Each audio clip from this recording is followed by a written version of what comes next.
muchas gracias por la invitación. Yo escribí un libro hace un par de años que se llama El país de las emociones tristes en Colombia, en el que trato de mostrar cómo, para entender los pesares de Colombia, las violencias, las enormes dificultades que hemos tenido, sobre todo en el ámbito político, es importante entender las emociones no solamente de la gente, sino también de los políticos. Ese libro se enmarca dentro de una tendencia contemporánea muy fuerte de tratar de entender la historia por medio de a través de los acontecimientos y de los fenómenos sociales, políticos y económicos, pero también de las emociones, de lo que siente la gente.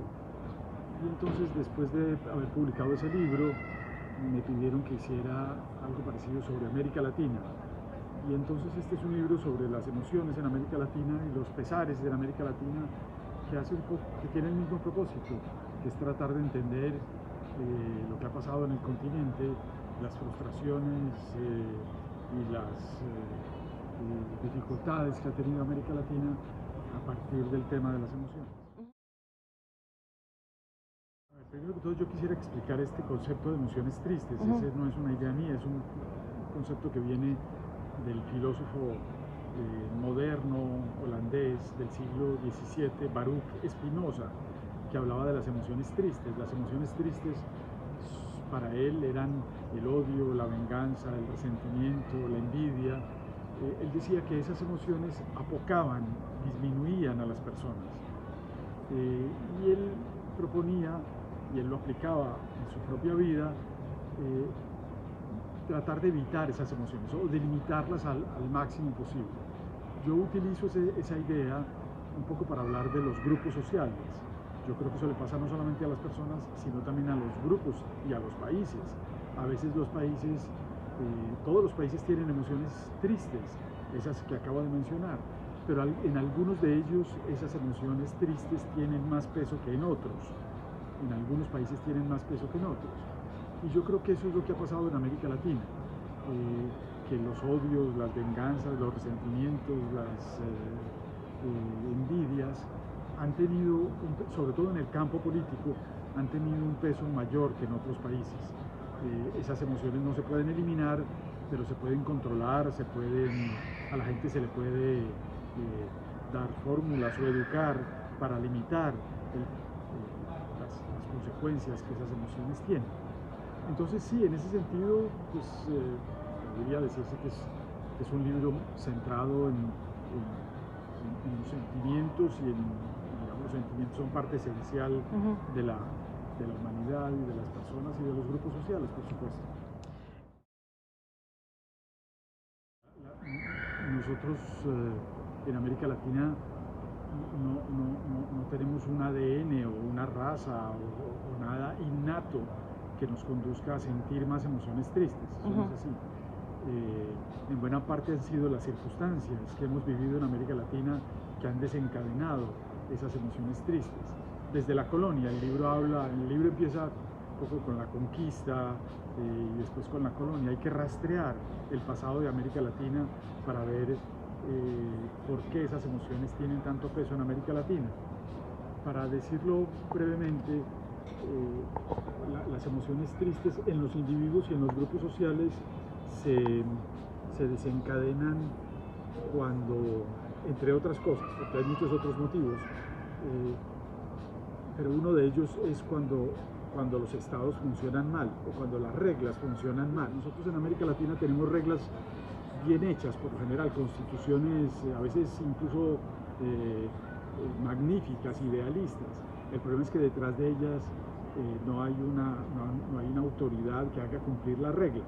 Entonces, sí, el radicalismo es una de las emociones más perniciosas en América Latina. Este libro tiene 3 capítulos centrales sobre emociones.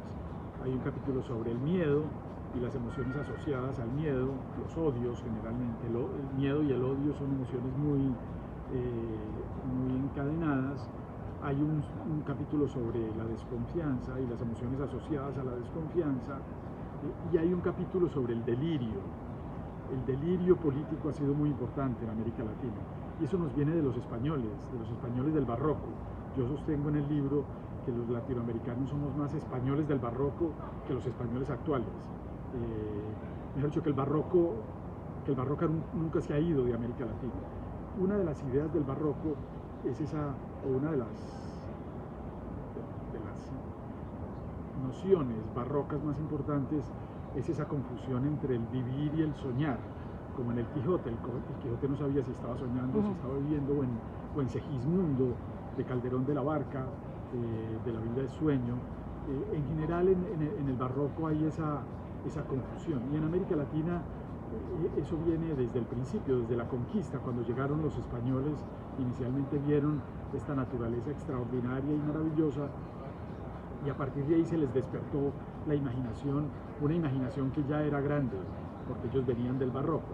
Pues bien, eso en América Latina, la imaginación desbordada y el delirio imaginativo ha sido muy importante, y eso se ha traducido en la grandeza de nuestra literatura, que es tal vez el producto de exportación más noble que tenemos en América Latina, la literatura, el realismo mágico, en fin.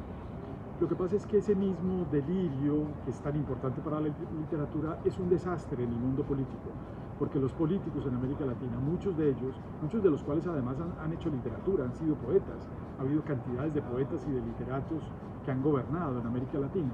Pues bien, esa confusión entre soñar y vivir, entre la realidad y el sueño en la política, que conduce con mucha frecuencia a la utopía, al maximalismo, es un llamado al dogmatismo, y es un llamado al radicalismo, y ha sido muy peligroso en América Latina, tanto en el ámbito, como usted lo dice, en el ámbito de la derecha como en el ámbito de la izquierda. Ha habido radicalismos de todos los pelambres en América Latina, y eso ha sido parte de nuestros pesares. Entonces el delirio en la política, y eso tiene que ver además con un libro de un amigo y colega reciente en el que yo me baso, y que ha sido una gran publicación de los últimos años. Me refiero al libro Delirio Americano de Carlos Granés, en donde explica esa confusión entre literatura y política, o imaginación y política.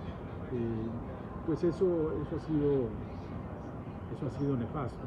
En América Latina tenemos que aprender a tener una política más pragmática, más realista, menos maximalista, menos radicalizada, con más conocimiento.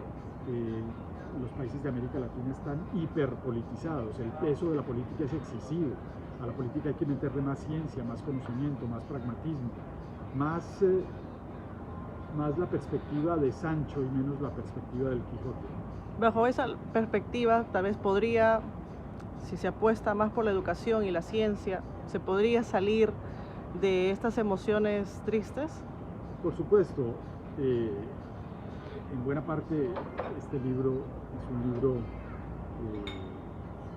en defensa de la educación, de la ciencia, que son propósitos relativamente ajenos a nuestro continente. Esto no quiere decir que no haya ni educación ni ciencia, la hay, pero en el balance de los valores que nosotros tenemos en el continente, de las cosas que creemos buenas en el continente y malas, la ciencia y la educación no tienen la altura o la importancia que se merecen. Entonces, claro, este libro es un libro sobre la importancia, por ejemplo, de la educación afectiva con los niños, con los adolescentes y con los jóvenes, lo que llamaban los ilustrados la educación sentimental. Y es un libro, sí, a favor de la ciencia y del conocimiento, y del control de las emociones, por supuesto. ¿Hay algún país que, digamos, sea más triste en este continente? Es una pregunta difícil, depende de los momentos y de las épocas. Colombia ha sido un país con emociones tristes tremendamente perniciosas, por ejemplo a mediados del siglo pasado, con muchas guerras civiles.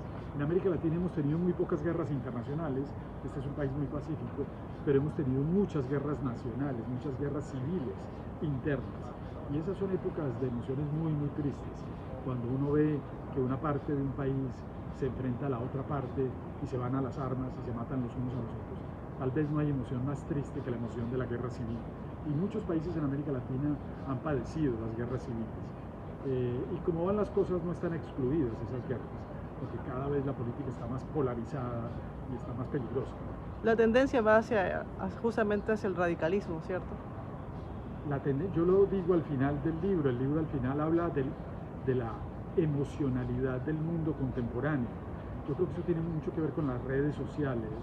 Las redes sociales son muy emocionales, la conversación es muy efímera, muy puntual, muy pasajera, y la democracia necesita una conversación más pausada, más racional, más lenta, una conversación en donde cada una de las partes esté dispuesta a dejarse convencer cuando la otra tiene argumentos contundentes, y eso no está pasando en las redes sociales, que son muy emocionales y que están muy capturadas por los radicales, por los bots y por la gente, por algunos saboteadores.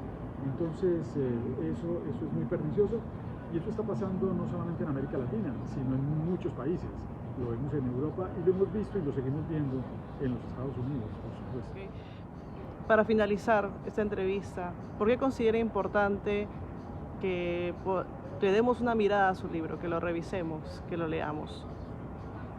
Pues primero que todo porque una de las cosas del libro, el libro es un ensayo, no es un libro académico, es un ensayo, y como tal, como suele pasar en los ensayos, yo me involucro en el texto y hablo de mis propias experiencias y de mi vida, y en fin, no es un libro, que no tiene citas, tiene la ventaja y las desventajas del ensayo.